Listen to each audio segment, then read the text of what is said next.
guys, and welcome to yet another Discuss and Interview. Today, we will be tackling the issues of crafting authentic voices, how African voice actors are redefining the future of media.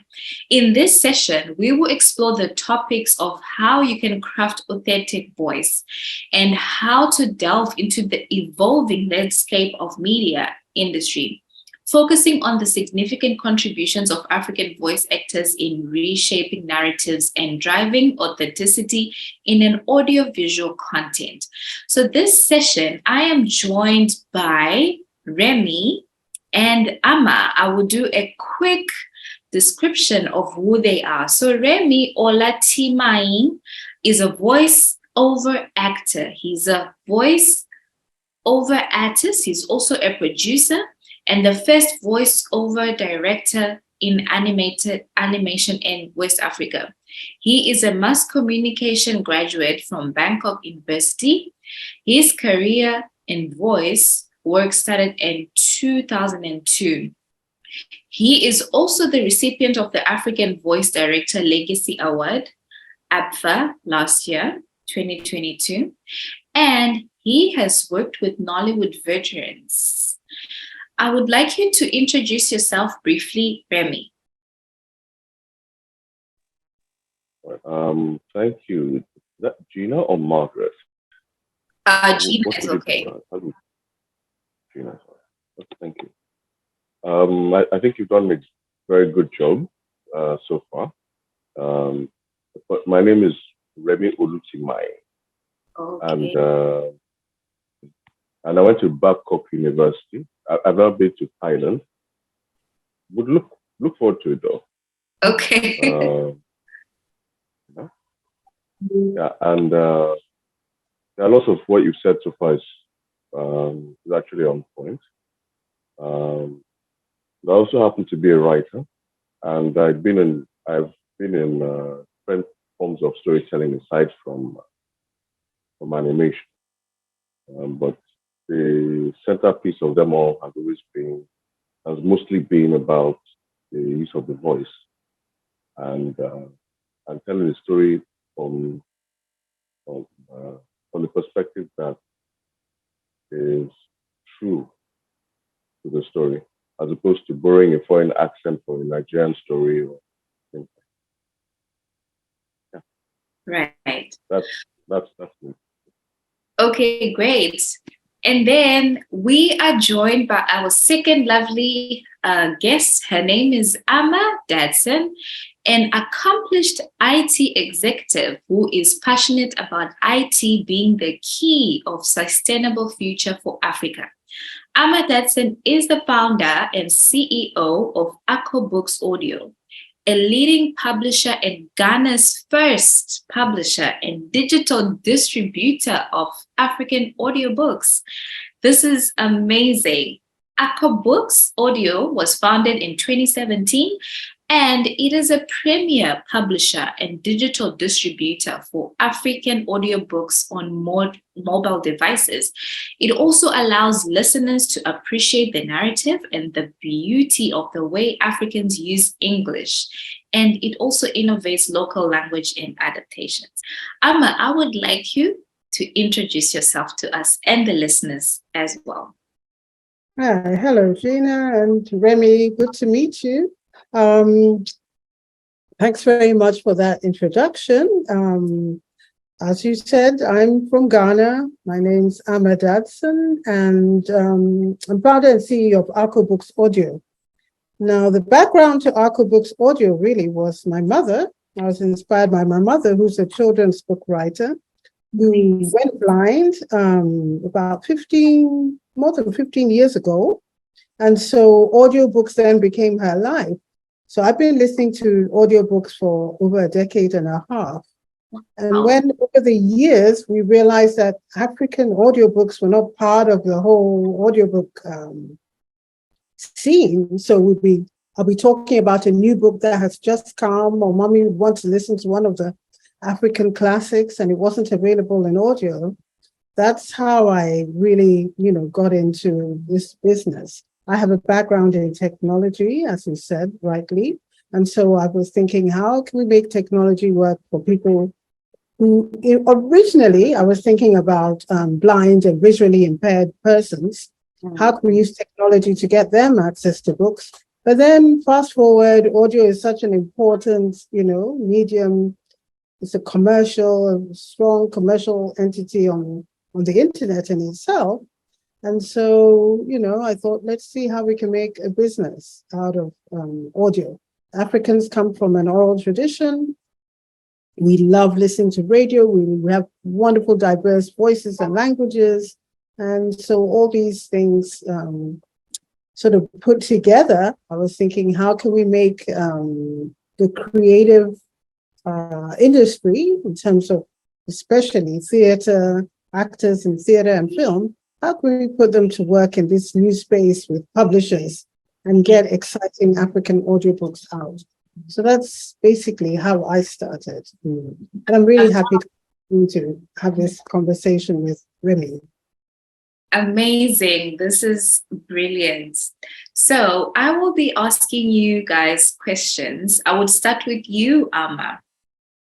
So, for example, can you just give us a brief narrative or a brief explanation or any memorable experiences where voice acting and the audiobook journey sort of like intertwined in a unique way that you don't find in the whole entire world, for example?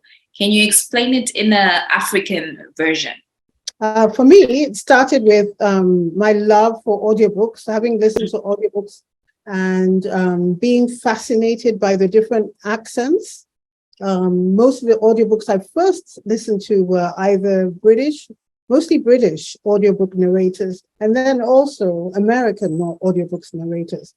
And then I got to hear a crop of, African writers who are publishing in the West, writers like Chimamanda Ngozi, Adichie, our own Tei Salasi, Haruna Atta. All these lovely writers were having their books published in the West. The Western publishing houses have adopted and embraced audio much quicker than we have. And so I was listening to audiobooks read by African Americans or Black British, and really they didn't do a justice to our stories. A lot of times the stories were not authentic, the settings, it was an American voice plonked into a Ghanaian, Nigerian, Kenyan setting. They couldn't do the dialogue properly. The dialogue was the worst, Ghanaian phrases, Ghanaian languages spoken with an American accent. It didn't, didn't sound right. And I was thinking, look at Americans and the British, because, British people love to listen to their own readers speaking their British accent. Americans love their own books. And often you can get the same book produced in England or in the UK and Europe, and also in America, because everybody wants to hear their own voices. So then I thought we would love to hear our own voices as well. And I thought, once I'm getting into this audiobook business, then the way to get people embracing and relating to it is to hear the voices that they know, love, admire, telling the stories. And so, that was, a moment for me, listening and having our own voices narrate the stories. But it's also really been interesting because I recently did some work for Hachette Audio in the US, who are doing Ghanaian stories, and they look for authentic Ghanaian readers. It was really interesting doing that work. I did a particular production where we did co-production. And so there was a director in the US and me. And it was really interesting when we came across dialogue and the way we tell our stories.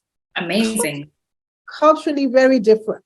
And so it really reinforced that it's very important to have us tell our own stories. Right. I totally agree. I totally agree. And I'll also redirect this exact same question to you, Remi. Can you share a memorable experience where your voice acting actually brought a character into life or brought a story into life in a unique African way? The most recent work, I think I can use the most recent work. It had to do with someone's biography. This was in Nigeria around the time of the Civil War. Okay. And he's a teenager at this time. Mm. And he's behind the front line, so it's like the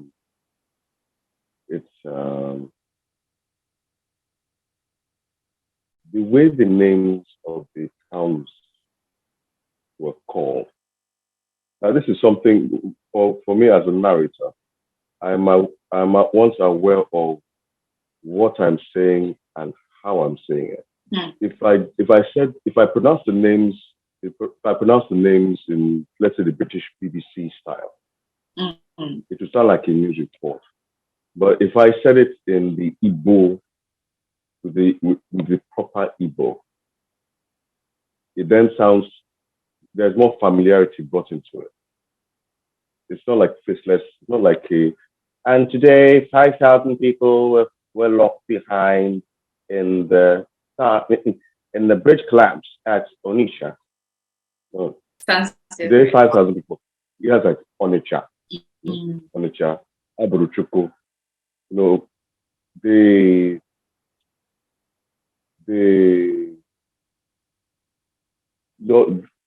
pronunciations give life. Yes. You know, it's kind of like, think of it like it's kind of like there's a difference between the stew that you would eat, that you buy from the roadside and eat, and your mother's stew. So there's a difference. The rice will go down differently. And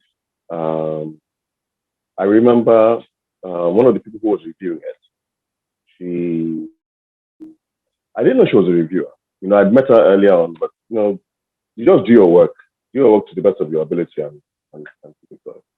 and she called me and she said that she had the work, but there's something strange. And I said, okay, what is it? Now, it didn't sound like you. Like, it's not supposed to. I don't go around talking like a narrator. I talk like myself. But when I'm doing the work, that's what I'm doing. And I do it in such a way that I have to take on a persona that is as close to who the story is about. Right. Mm-hmm. And there are a few things that are scary, as hearing an audiobook sounding like it's coming from the mouth of a stranger. You know, like it doesn't belong there. It's not.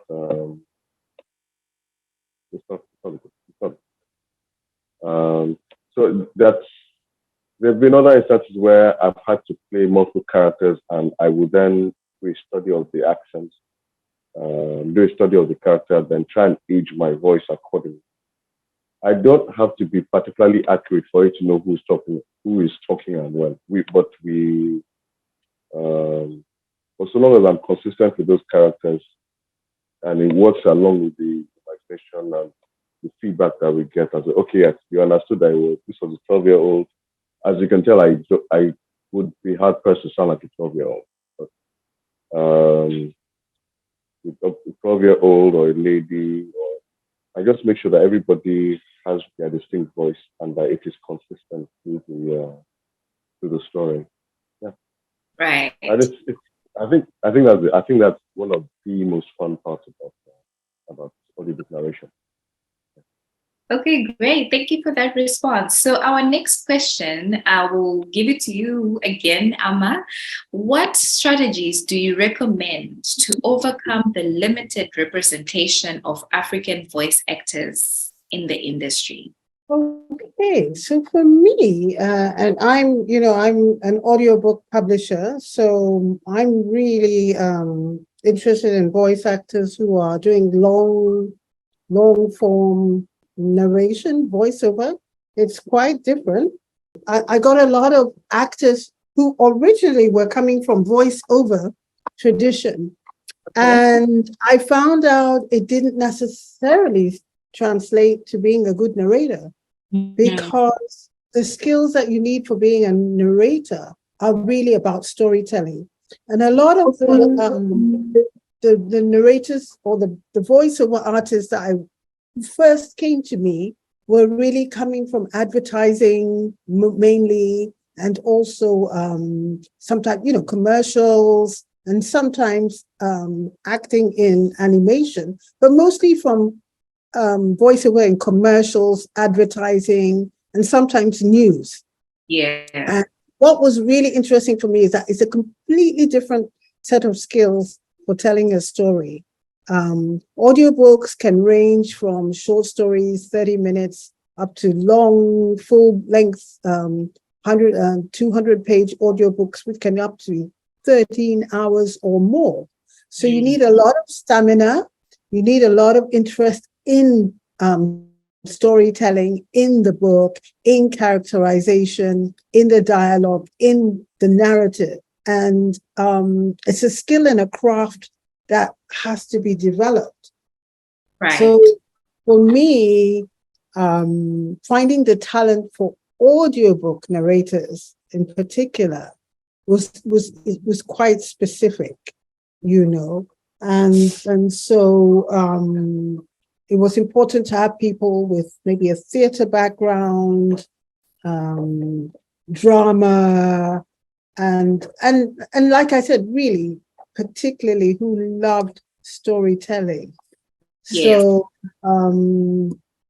that really is sort of the heart of the kind of skills that I needed, or I need as an audiobook publisher, and that's really what I'm looking for. Fantastic. Yeah. All right. Remi works with a broad range of voice over actors, and so requires sort of different kind of skills. I'm not sure if is that right, Remi? So very kind of skills. I will actually agree with you. I would actually agree with you 100% on your own part. The thing is that the types of stories that I tell are not just audiobooks, but the different types require a different type of voice actor. The best way I can explain is that your mentality towards voice acting determines the kind of work you can do. There are people who are sprinters, there are people who are long distance runners, there are people who are ready for marathons. And the people who are ready for marathons, those are the best set for audiobook narration. I remember there's a person I know who told me about an audiobook that he did that was very, very long. I said, okay, how long was the final audiobook? He said 30 minutes. And I was like, okay, for you, that's long. For you, that's I'm not going to take anything away from you. It's a very short book. Oh my God. No, for him. Yeah. That was long. It was long. I didn't want to tell him about my 9 hours, my 10 hours, I didn't want to go into that. Yeah. In the end, you can only operate from where you are ready from, and if he gets to the point where if he can get to a point where he can actually do long form, it doesn't help if I in quotes intimidate him or minimize his achievements so far. But yeah, you need somebody who is actually ready in here. As we're talking, for those who are not familiar with long form work, 13 hours seems like a long. It's not. If you do it well, it's just amazing. I mean, if you do it well, it's just amazing. Stretch out. you stretch out the narration, you stretch out the story, you get to develop people. You are not you're not mindlessly reading. You know the meaning that a sentence is carrying, and you then narrate according. You then find that natural pattern, that shows that you are engaged. Right.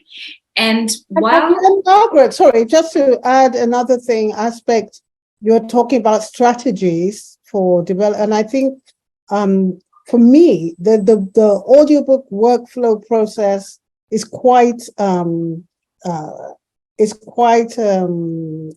detailed one, and it's quite specific. I make sure the narrators get the book. You have to read the book all the way through, cover to cover, at least twice. You have to mark up your characters.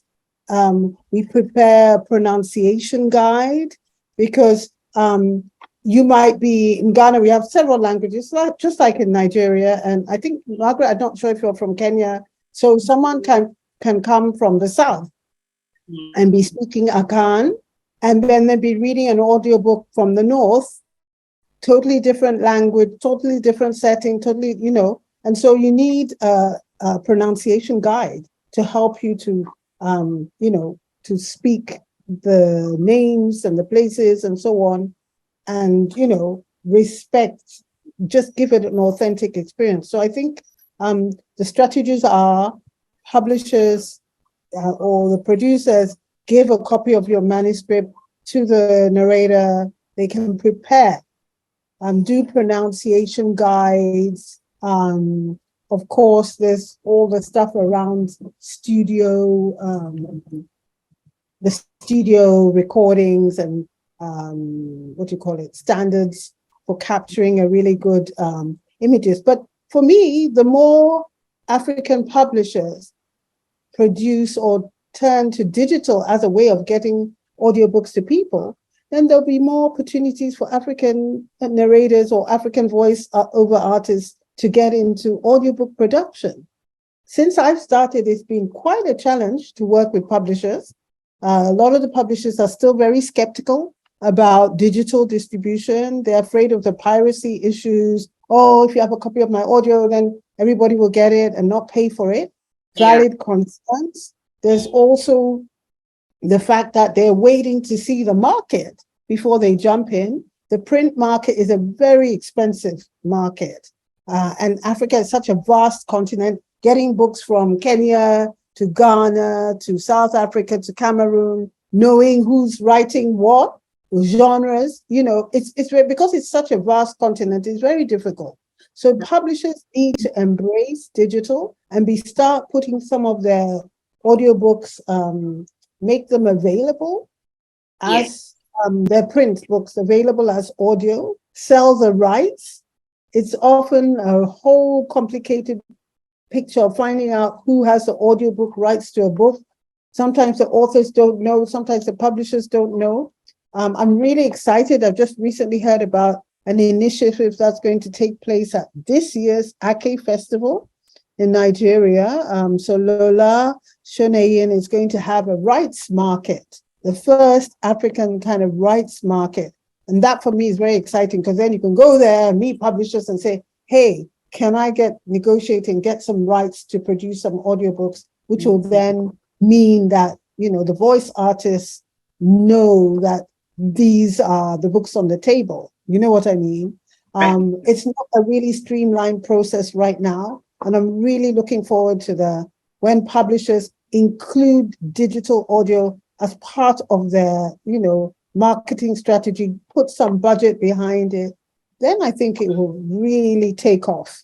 I think we will have the opportunities for so many actors, voice actors to explore the genre, Actually, sorry to cut you. You shared, you've literally answered like one of the questions that I was going to ask when it comes to distribution and the plans and ideas of how, for example, independent audiobook makers or independent writers, how they can put themselves out there. And I think you've really expressed that in such a brilliant way. It's exciting that there is a chance that we as Africa, we are advancing in far much better ways to make sure our content reaches the global scale. So yeah, thank you for that. I want to move on to Remi a bit to just ask, how do you navigate the balance between staying true to your cultural authenticity when you're doing your voice performances to meet the global audience expectations? Ooh, I'm a Nigerian, so I'm just myself. You cannot pressure me to speak through my nose or Right. oh, Okay. yeah, this is the English. No, those days are gone. But all kidding aside, um, I don't think there's a place where you need to have self acceptance. I think it's a mental issue thing to be to be as plain as possible. Um, if you are dealing with a lot of self rejection, you're not going to be perfect. You're going to keep having this idea in your head about who you're supposed to be, Mm, and you end up not sounding natural. yeah. It's like you're policing yourself along lines that are not um, they're just unfair to you. Um, and well, the I think the other thing too is to make sure that the story that you're doing, you're not doing it for the money. You're doing it because the story is actually something that you can recognize.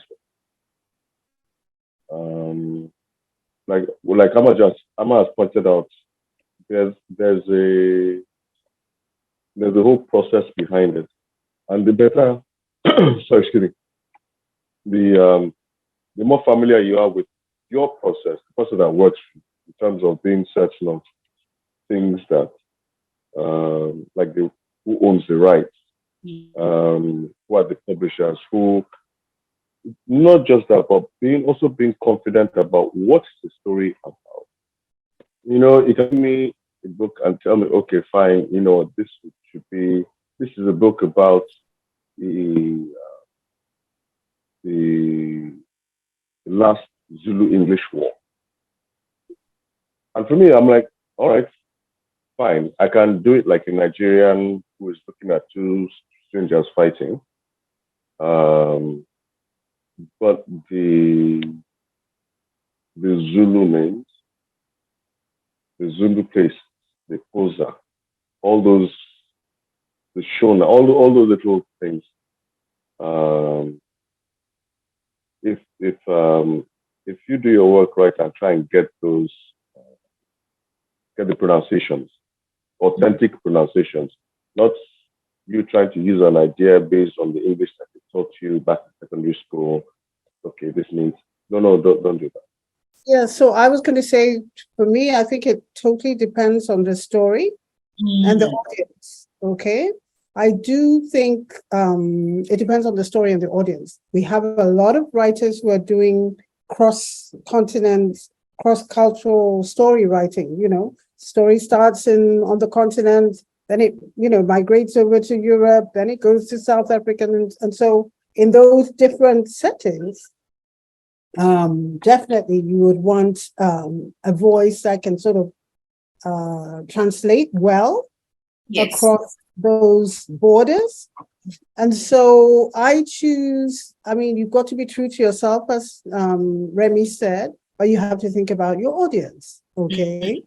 We have a lot of Africans who have lived or spent some time abroad, or we have something in Ghana, we even call it a locally acquired foreign accent, a laugher. I don't know if you have anything like that, but people who've never even left the country, but they get to speak with fairly decent accents, American or British. And so if your book or your story calls for that kind of accent, use it, I would say. Yeah. And if I have difficulty listening to voices that maybe are very strong accented and I don't get them. So we do want to be appreciative, of that. I think we have our very unique, interesting voices and accents. I love to hear Kenyans read Ghanaian books, Nigerians read, Cameroonian books, Francophones read English. It sounds different each time. I think you've just got to have a clear, strong, interesting voice. Yes. You articulate well, you bring in the drama, and people will love you, But it is important to think about who your target audience is, and for whatever genre you're voice-overing, whether it's a book, children's books, for example, people who are doing children's books or humor, comedy, they have to be funny. They have to know how to bring out the laughs and all that.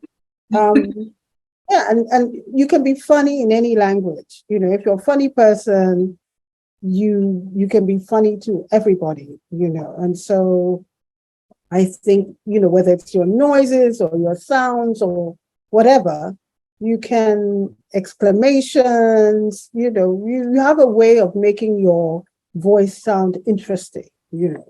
and I think people love hearing different accents from across the world, and it brings the authenticity of the language.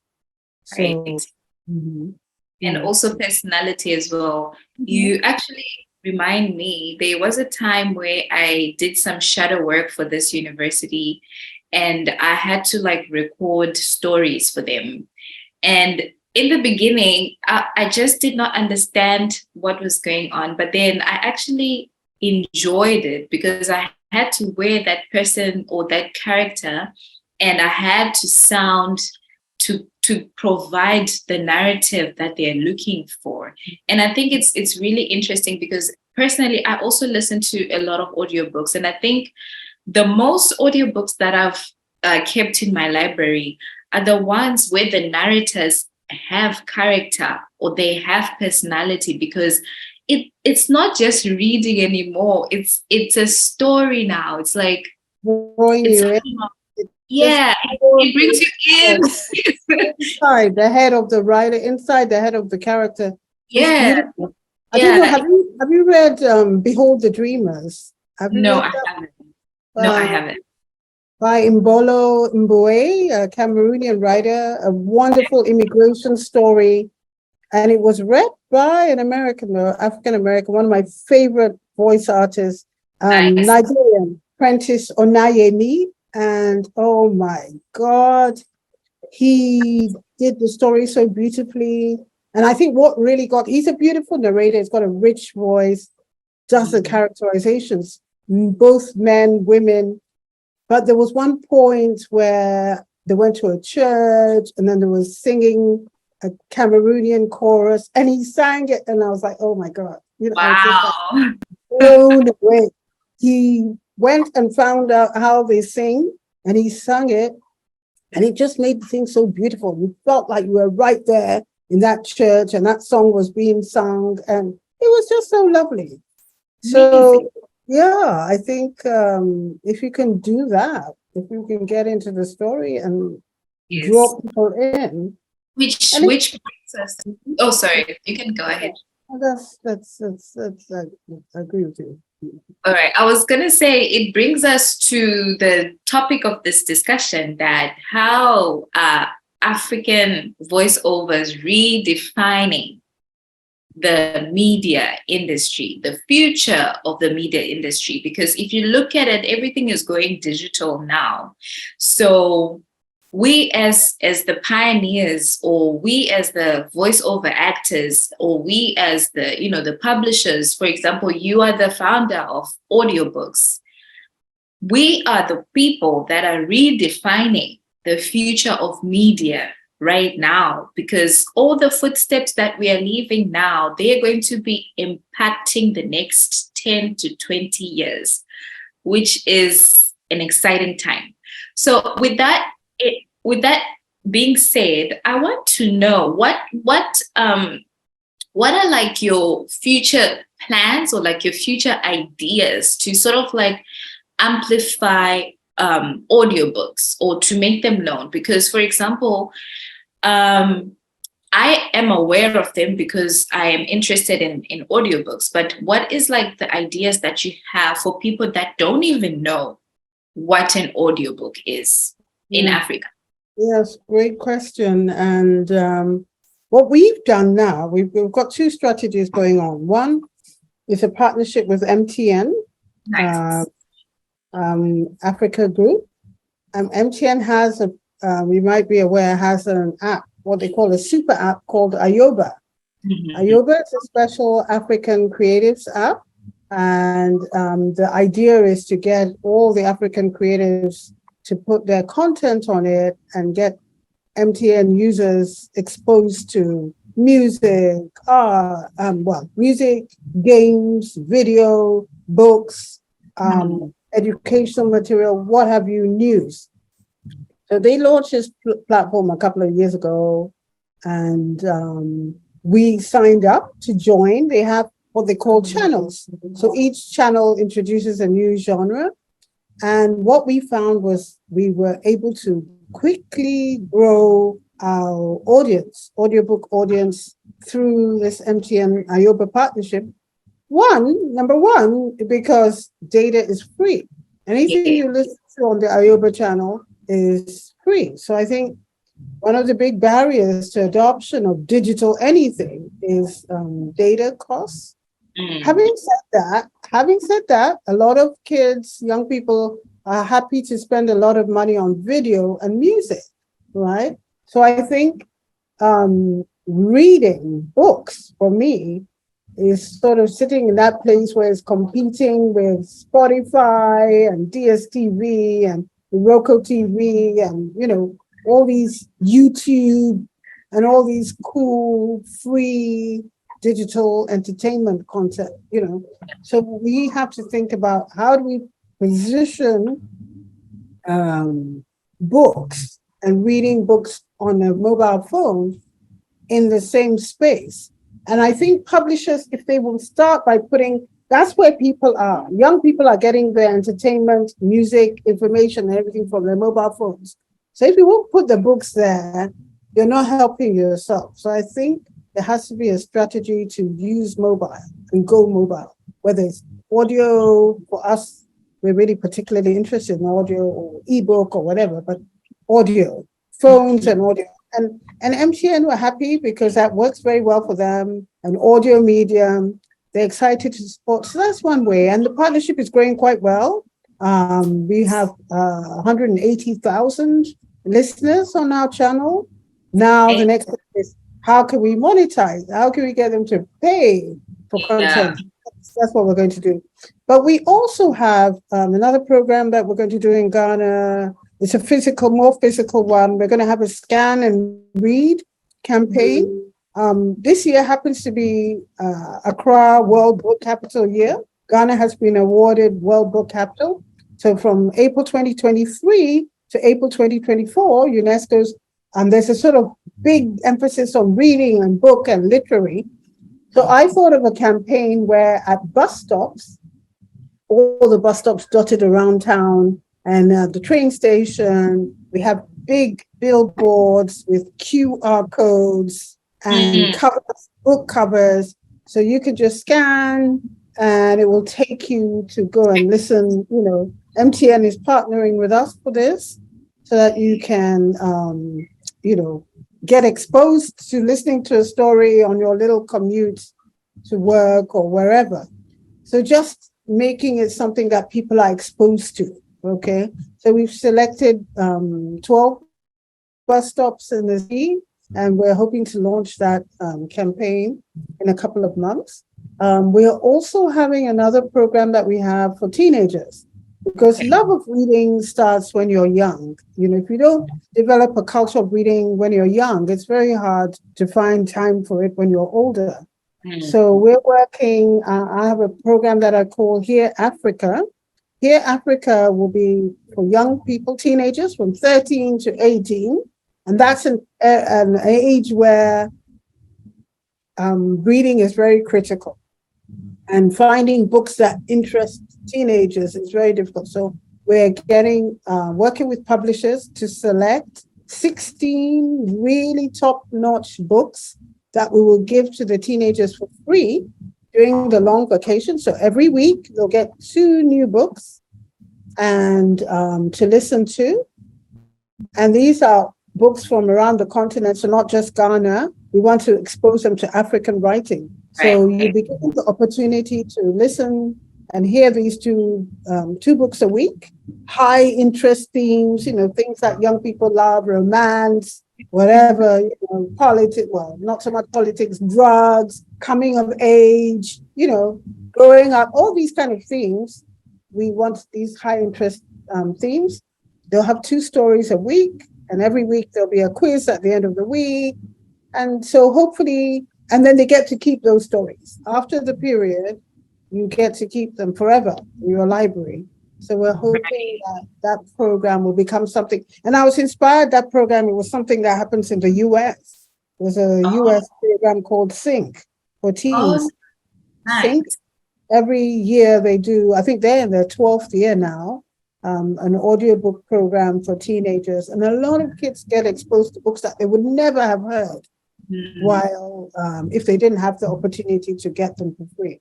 So we're hoping that will stimulate an interest, and that's where we are looking at trying to that is amazing work.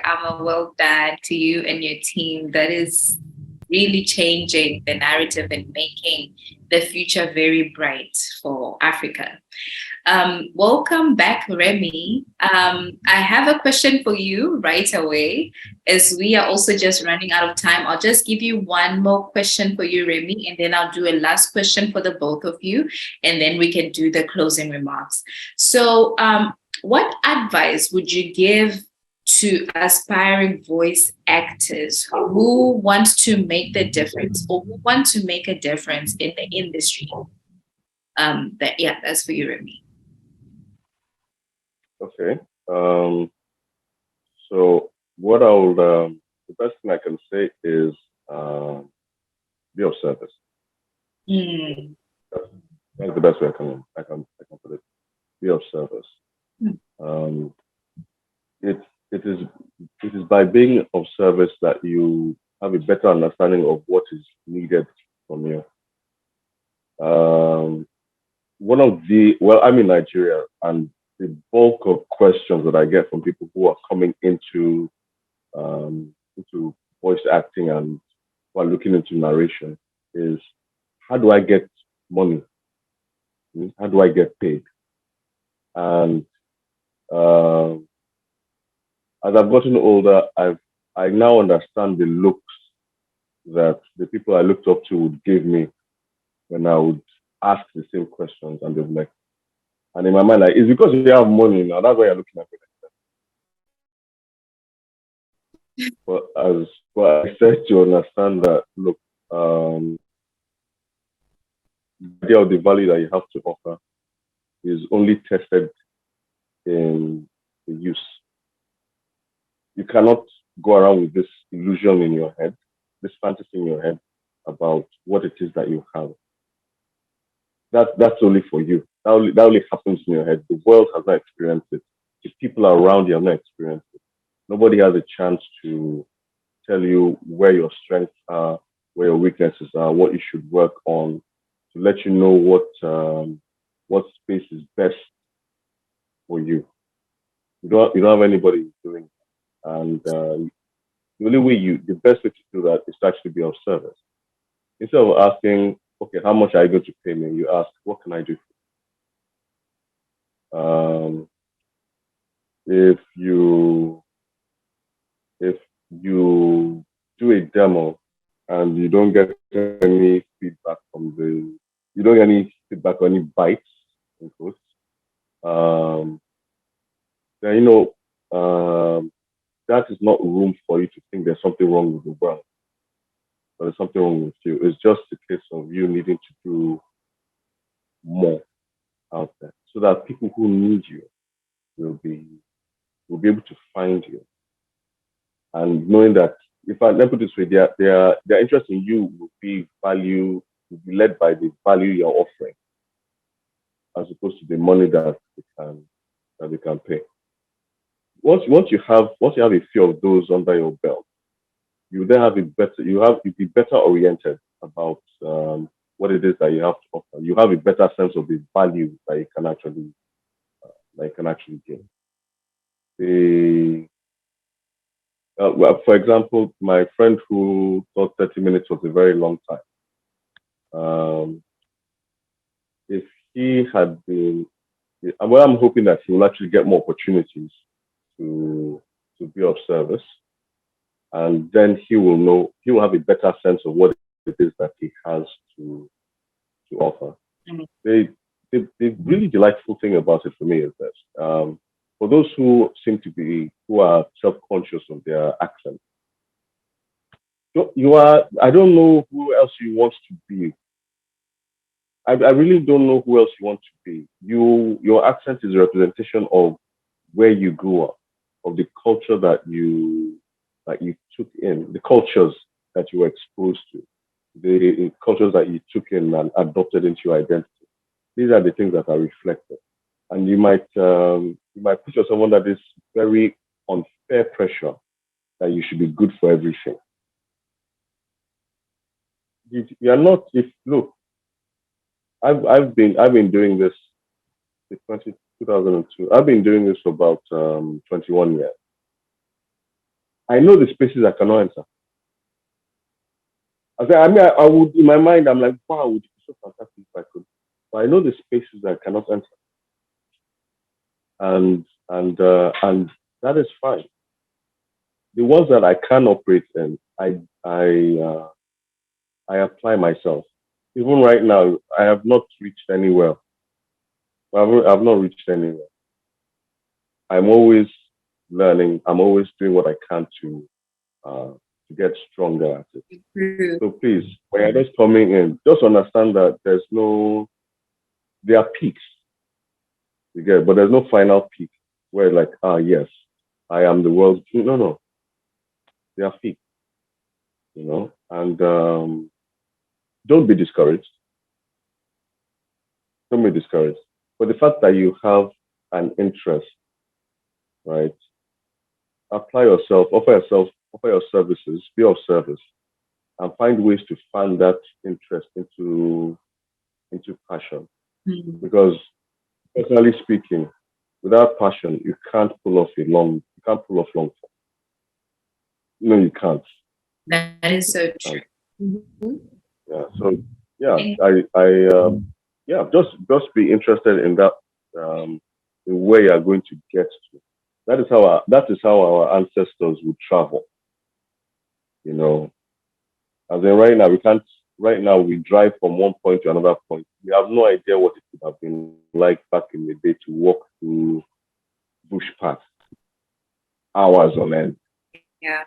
Just knowing, what this is where I'm going to get to, and when I get there, I've completed my journey from it. That's just having that mentality will help you.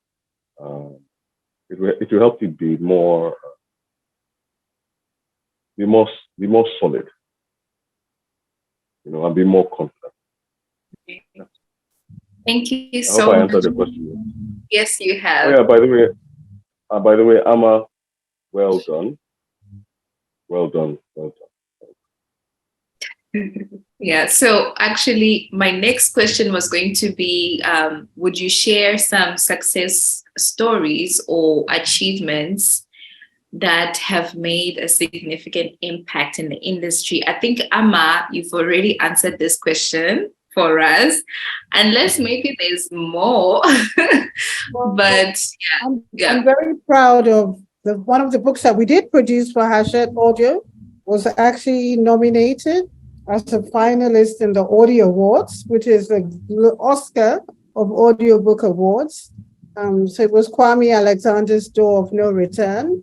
And so we are really proud that we made it to the final. Congratulations. One of the women category. So that was good. So now amazing. And yourself, Remi? Oh, the Well, for me, every audiobook that I've completed is a personal success. Let me just put it that way. So, I hope you don't mind if I ask you a question. Sure. Is it alright if I ask? Have you narrated audio? I did, but it was for like university shadowing. And I think I did like 10 to 12 times, and each was like 2 hours long, but that's all that I did. What was the experience like? I loved it. It was back in 2020 actually. I enjoyed it. I was bored at the time. I didn't have anything to do. So it just landed on my feet, and I went with it. In the beginning, I was confused. I was trying to understand what is happening. But then at the end of it, I did well. I enjoyed it. Honestly, I really did. I was going to add one more. Sorry. Yeah, go ahead, please. Go ahead. I was going to say, proud as I am of the Audie Award, I look forward to when we have our own, awards for audio in Africa. Yeah. That would be meaningful to me, and I think APVA is starting right this year, the first one. I'm looking forward to when the audiobook genre becomes something that people are excited for, and whether it's a book publishing event or voice talent event, there will be a huge, big Oscar-like, Golden Globe-like thing celebrating voices and audiobooks. And I think that's what I'm looking for, African voices. African voices. Yeah. I always say this, that the future is very bright for Africa, because we coming together now, talking about these things, planning, scheduling, and making it happen. It's going to happen for us. And in a period of, who knows, 5 years, 10 years from now, it's a big thing. It's a big deal. So I think so. And I think that's why we have our unique advantage as Africans in the creative, difficult, our culture and our story. That's our unique, that belongs to us. That's what we should give out to the world. And for so long, the digital universe has been dominated by Anglophone, Western, stories, Western ideology, whatever. We need to put our own in there. So you're right. I agree with you 100%. It's our time. It's our future. So many talented young people. Yes. They could be working, So many. Yeah. Look at the Koreans and how the Koreans have done it. K-pop is everywhere. Now, young Africans know all about BTS and all this. My daughter was crazy about that. I have a 16-year-old, and she was crazy about Korean pop for a long time. And I'm my sister is also that age. Every single day, that's all she talks about. And all these other groups. So Koreans were able to get into the space in music, in their movies, on their, a lot of Korean movies have become huge hits. Yeah. I think we do the same. We're doing the same for music. We are. Africans are made. Now we got to do it for books. Yes. And I'm looking forward. I agree. All right, awesome. Thank you so much, guys, for joining us today to share your views and insights with regards to crafting authenticity or crafting authentic voices as Africans, as we shape and redefine the future of media. So I'm going to just share closing remarks, which is mostly just thank you.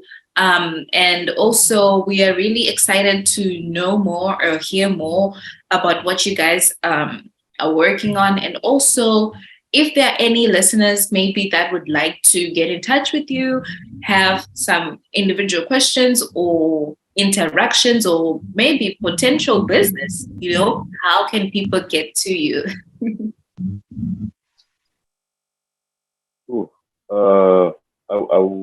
I'm not sure. That was like 17 questions. It felt like 17 questions in one. I'll answer the ones. I'll answer the question that I thought. Okay. I think that I believe APVA has my contact details.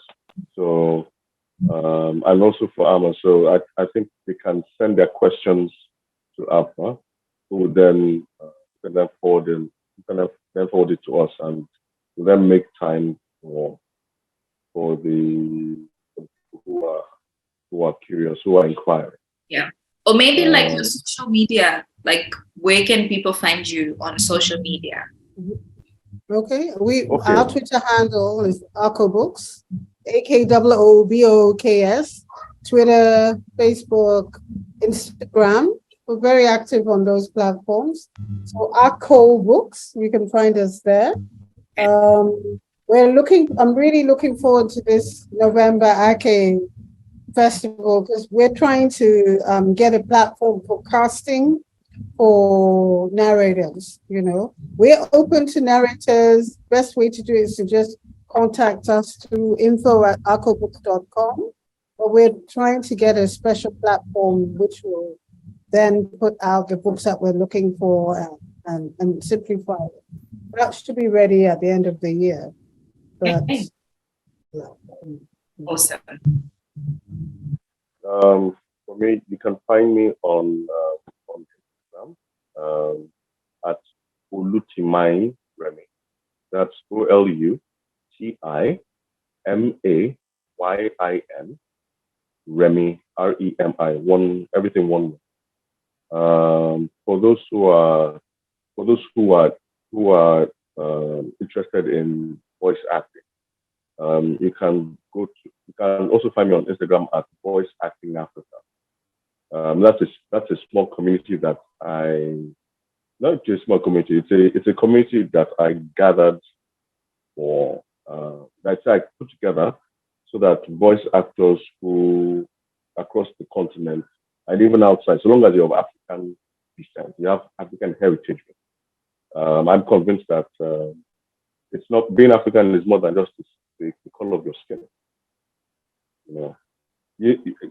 All of us here, we all know this. We know it. We know the history. And that history, you think it's universal, but it's not. You think it's universal, but it's not. It's something that carried along with wherever it was that Africans were taken to during slavery. There's this thing that Nigerians say, now. I need that thing now. Now means immediate. Now means, okay, I can bring it now. Yeah. But now, as in bring it immediate. And apparently, a linguist pointed out that there's a Yoruba influence on that in African American lingo. I'm like, for real? Mm-hmm. Oh, you're mad. I'm like, yeah, that double register. That's something that's a cultural thing. So I put together Voice Acting Africa for them to get mentorship, ask questions, interact with other voice actors. There are questions that you can't ask people who are not active in that space. I'm not talking about the business now. I'm talking about the art. I'm talking about the craft. So you just come in. Yeah, you can meet us at on Instagram at Voice Acting Africa. One word. And we are open to everyone. Just know that you are not you're as unique as your experience is to yourself. You are not singular in that you're not isolated. There is a common experience that you can and you should share. Right. To lend you confidence, lend you a lot of confidence about going forward and doing more with your voice acting. Okay. Thank you so much. So thank you guys for tuning in and joining us. Myself, Remi Olutimayin, a voice acting legend. You got it. Thank you. And I'm Dadson, the founder of Aqua Books. We really had a great discussion today, and we look forward to seeing what the future holds for us. So thank you guys for joining. And that is it from us. Thank you also. It was a pleasure to meet you. Pleasure Remi, meeting yeah, always a pleasure.